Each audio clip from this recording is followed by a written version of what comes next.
நம்ம ஊரில் தாங்க, அதாவது நம்ம சென்னை, நம்ம வந்து இன்னும் ட்ரெடிஷ்னலாகவே இருக்கும்.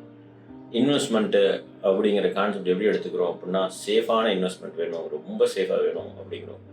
இன்னைக்கு ரிஸ்க் எடுத்தால் மட்டும்தான் we will be able to do something. நான் ரிஸ்கே எடுக்க மாட்டேன், நான் ரிட்டையர்மெண்ட்டில் நல்லா இருக்கணும், எதுக்கு நம்ம ரிட்டையர்மெண்ட்டை பற்றி யோசிக்கணும்? எவ்வளோ முடியுமோ அவ்வளோ ரிஸ்க் எடுக்கும். ரிஸ்கே எடுக்க மாட்டேன், எடுத்து கொண்டு போய் நான் பேங்க்கில் போட்டுட்டு அப்படியே அமைதியாக உட்காந்துருக்கேன்னா உங்கள் லைஃப் அப்படியே அமைதியாக தான் போகும். எதில் இன்வெஸ்ட் பண்ணலாம் அப்படின்னு நீங்கள் கேட்டீங்க அப்படின்னா, ரியல் எஸ்டேட்டில் இன்வெஸ்ட் பண்ணலாம்.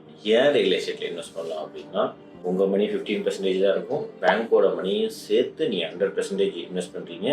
ஏன்னா உங்களுக்கு ஒரு லோன் எலிஜிபிலிட்டி இருக்குது. இப்போ பேங்க்குக்கு ஒரு 8% கொடுக்குறீங்க, ஆனால் உங்களால் ஒரு 15% ரிட்டர்ன் எடுக்க முடியுது அப்படின்னா உங்களுக்கு 7% வந்து ப்ராஃபிட். எமோஷனுக்காக வீடு வாங்குறீங்களா அப்படிங்கிற பட்சத்தில் நீங்கள் அதை இன்வெஸ்ட்மெண்ட்டாக பார்க்குறீங்க.